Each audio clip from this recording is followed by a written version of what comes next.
Long before we had cash registers or credit cards, people had to trade. This system was called barter.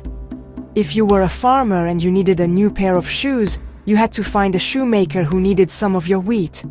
It sounds simple, but honestly, it could get complicated. What if the shoemaker already had enough wheat? Or what if a pair of shoes was worth more than the wheat you had? You had to haggle over every single deal. It worked, but it wasn't very efficient. It was a slow way to run an economy, and it made large-scale trade almost impossible to manage. To solve this problem, people started using items that everyone agreed had value. These were called commodity currencies. In some places, it was salt. In others, it was seashells or cattle. These were better than bartering, but they still had problems. A cow is hard to carry around, and you can't exactly cut it in half to make change. Seashells could break, and salt could get wet and dissolve. People needed something that was durable, portable, and easy to divide. They needed something that everyone, everywhere, would accept as valuable. That's where gold and silver came into the picture. Gold and silver were perfect for the job. They were rare, which meant they held their value. They didn't rust or decay like iron or other materials.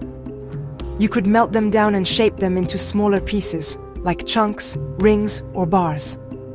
Most importantly, everyone recognized their beauty and worth.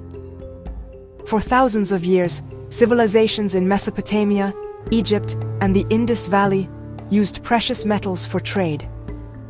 A merchant could carry a small bag of gold dust or silver chunks, weigh it on a scale, and purchase goods. This was a huge step forward, making trade smoother and more reliable than ever before. This system, however, still had one major flaw. Every time you made a transaction, you had to pull out your scales. You had to weigh the metal to make sure the amount was correct. You also had to check the purity of the metal itself. Was it pure gold, or was it mixed with something less valuable? This process was slow and required a lot of trust. A dishonest trader could easily use rigged scales or pass off a debased metal alloy as pure.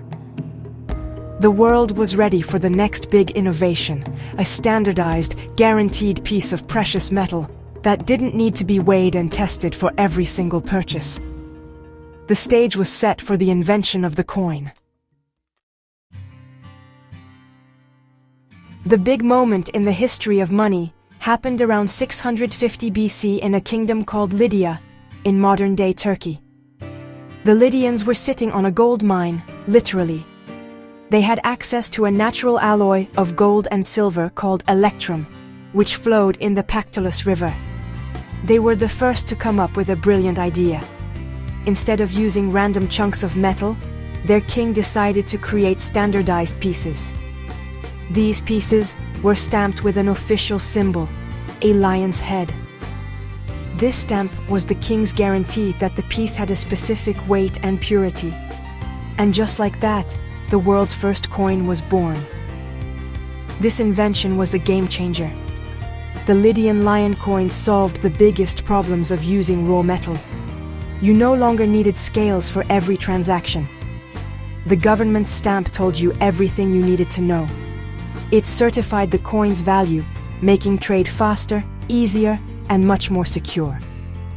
A merchant could now accept a coin with confidence, knowing it was worth what it claimed to be. This simplified commerce on a massive scale. It allowed for the development of markets, the payment of soldiers and workers with a standard wage, and the collection of taxes in a more organized way. The economy of Lydia boomed. The idea of coinage quickly caught on. It was too good to ignore. The neighboring Greek city-states saw how effective the Lydian system was and started making their own coins. Instead of electrum, many Greeks began using pure silver and gold, which allowed for a more precise valuation. Each city-state or polis stamped its coins with its own unique symbol. Athens used the owl of the goddess Athena. Corinth used Pegasus, the winged horse. These symbols were not just for decoration, They were a mark of civic pride and a guarantee of the coin's origin and value. It was like a brand name that everyone trusted. The impact of these first coins went far beyond just making shopping easier. They fundamentally changed how societies were organized. Rulers could now project their power and authority far and wide through the images on their coins. They could fund massive public works and build powerful armies by paying soldiers in standardized currency. For the first time, wealth became easily portable, storable, and measurable. This innovation laid the groundwork for the complex economies and vast empires that would soon dominate the ancient world. The humble coin became one of the most powerful tools in human history. Once the Greeks adopted coinage, the idea spread like wildfire across the Mediterranean and beyond. The Persian Empire, a massive and powerful state, saw the strategic advantage of a unified currency. Rulers like Darius the Great introduced the gold daric and the silver siglos. These coins featured the image of the Persian king, often depicted as an archer. This was brilliant propaganda. Every time someone used a daric, they were holding a small piece of the king's authority in their hand. These coins helped unify a vast and diverse empire, making it easier to manage trade and collect taxes from Egypt to India. Meanwhile, back in Greece, Alexander the Great took coinage to a whole new level.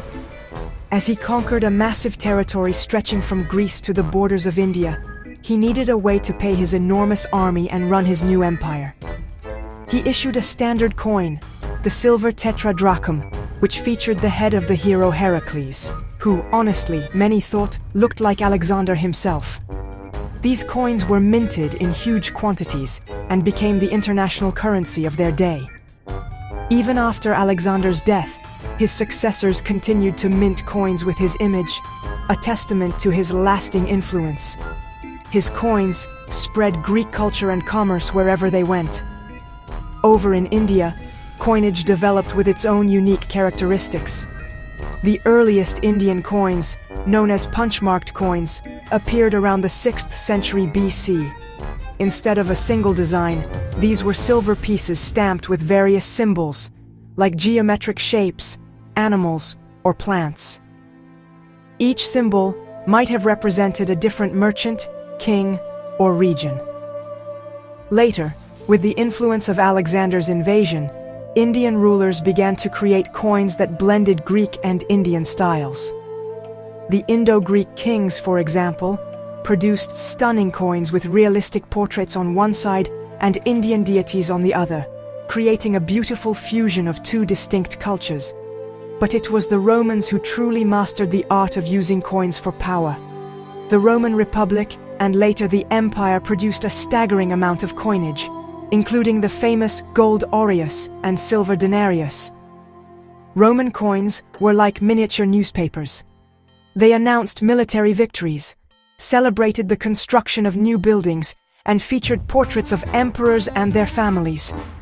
An emperor could introduce a new coin with his face on it, and within weeks, his image would be in the hands of people in Britain, North Africa, and the Middle East. It was the most effective mass media of the ancient world, a tool to project power and unify a sprawling empire. As soon as coins became more than just money, people started collecting them. It wasn't about saving up cash. It was about appreciating the coins themselves.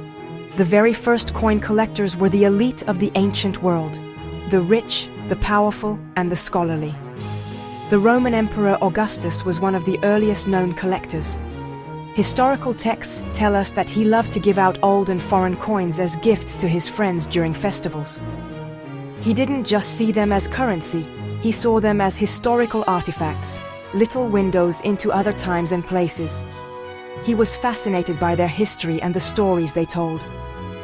This fascination with old coins was shared by many in the Roman upper class. Wealthy patricians would create collections, known as cabinets, to display their prized pieces. For them, collecting coins was a sign of sophistication and education. A good collection of Greek coins showed that you were a man of culture, someone who appreciated the art and history of the civilization that Rome admired so much. Philosophers and writers also took an interest. They studied the images and inscriptions on coins to learn about past rulers, forgotten cities, and ancient myths. Coins became a primary source for understanding history long before archaeology was a formal science. The coins they collected were often works of art. The master engravers of ancient Greece, for example, created miniature sculptures on their coins. The level of detail and artistry on a silver tetradrachm from Syracuse or Athens was incredible. Collectors didn't just want any old coin. They wanted the most beautiful and well-preserved examples they could find. They were looking for sharp details, attractive designs, and historical significance. A coin featuring a famous figure like Julius Caesar or Cleopatra was especially prized. It was a tangible link to the great figures of the past, something you could hold in your hand. This early form of collecting set the stage for the hobby we know today. It established the idea that coins have value beyond the metal they are made from. They have artistic value, historical value, and educational value. These early collectors, often called antiquarians, were the pioneers of numismatics, the study of coins. They were the ones who first started to categorize coins, study their origins, and appreciate them as objects of beauty and knowledge. Their passion ensured that these tiny metal treasures would be preserved and passed down through the centuries, allowing future generations to enjoy them. After the fall of the Roman Empire, Europe entered the Middle Ages, and coinage changed dramatically. The big unified currency system of Rome fell apart. Instead, hundreds of local feudal lords, kings, and even bishops began minting their own coins. The quality and artistic style often took a nosedive. The beautiful, realistic portraits of Roman emperors were replaced by crude, stylized images. Coins became thinner and were often made of debased silver or even copper.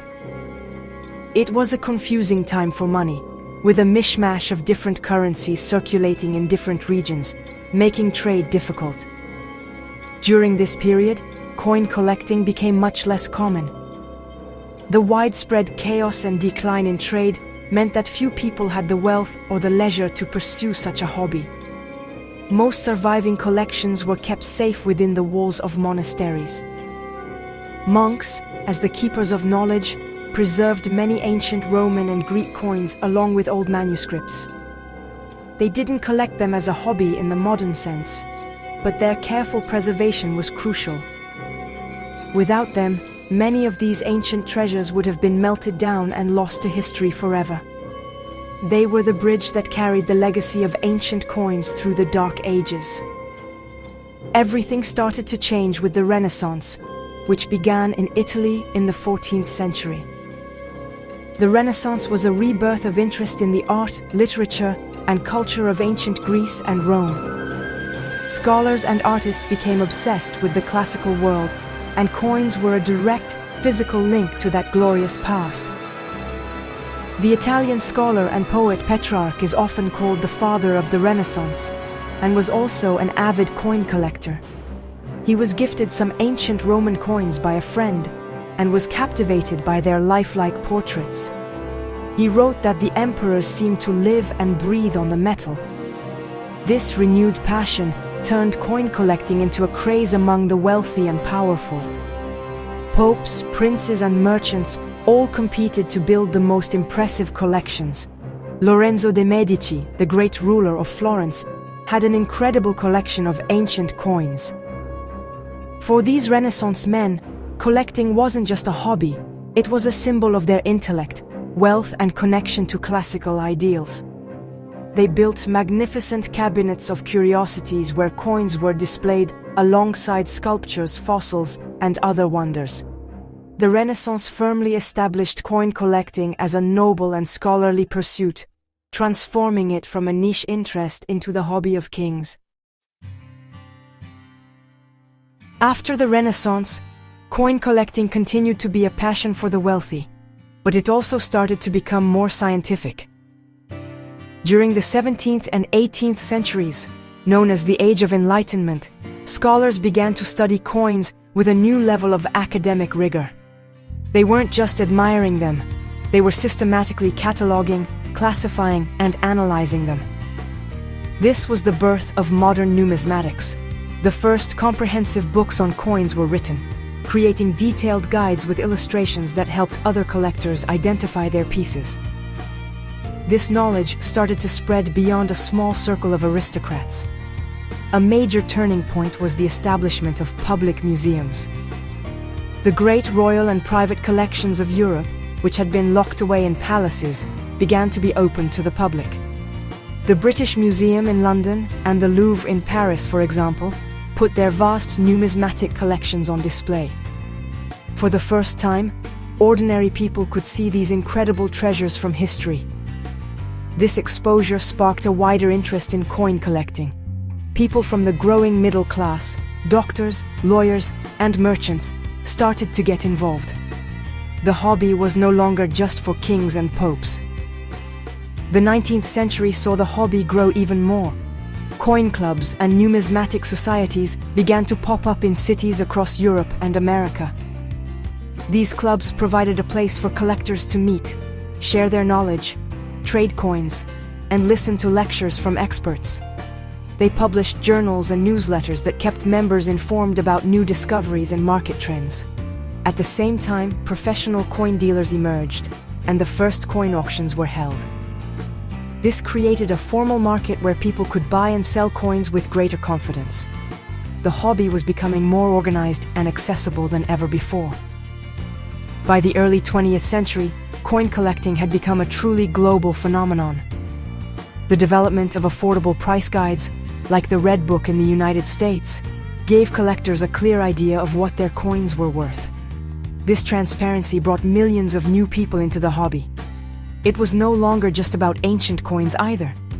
People started collecting coins from their own countries, trying to assemble complete sets by date and mint mark. Coin collecting became a popular pastime for both adults and children, a fun way to engage with history, geography, and economics. It had successfully moved from the cabinets of the elite to the albums of the masses. The late 20th century brought another huge shift with the rise of modern bullion coins. Governments around the world started minting gold and silver coins not for circulation, but specifically for investors and collectors.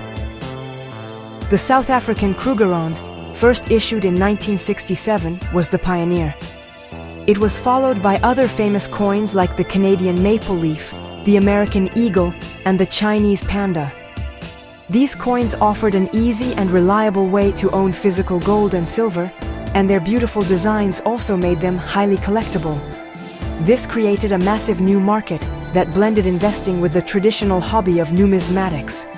Then came the internet, and it changed everything. Suddenly, collectors were no longer limited to local coin shops or conventions. Online auction sites like eBay and specialized numismatic auction houses put a global marketplace at everyone's fingertips. A collector in a small town could now bid on a rare Roman coin being sold by someone on the other side of the world. Digital photography allowed you to inspect a coin in high-resolution detail before you bought it. Online forums and social media groups connected collectors globally, allowing them to share information and passion for the hobby in ways that were previously unimaginable. Technology tore down the geographical barriers of collecting. As the market grew, so did the need for trust. This led to the rise of third-party grading services like PCGS and NGC. You could send your coin to them, and a team of experts would authenticate it, grade its condition on a 70-point scale, and seal it in a protective plastic slab with a unique serial number. This took the guesswork out of grading and gave buyers confidence that they were getting what they paid for.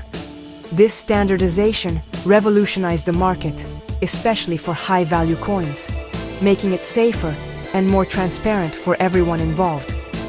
It was a high-tech solution to the age-old problem of trust. Today, we are on the verge of the next evolution.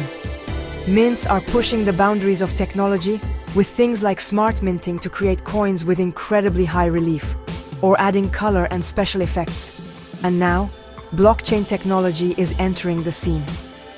Some companies are creating digital tokens, or NFTs, that are tied to a physical vaulted gold coin. This allows you to trade the ownership of a real coin instantly and securely, just like a cryptocurrency. Despite all this futuristic technology, the core appeal remains the same. People still love to hold a piece of gold or silver, to feel its weight and connect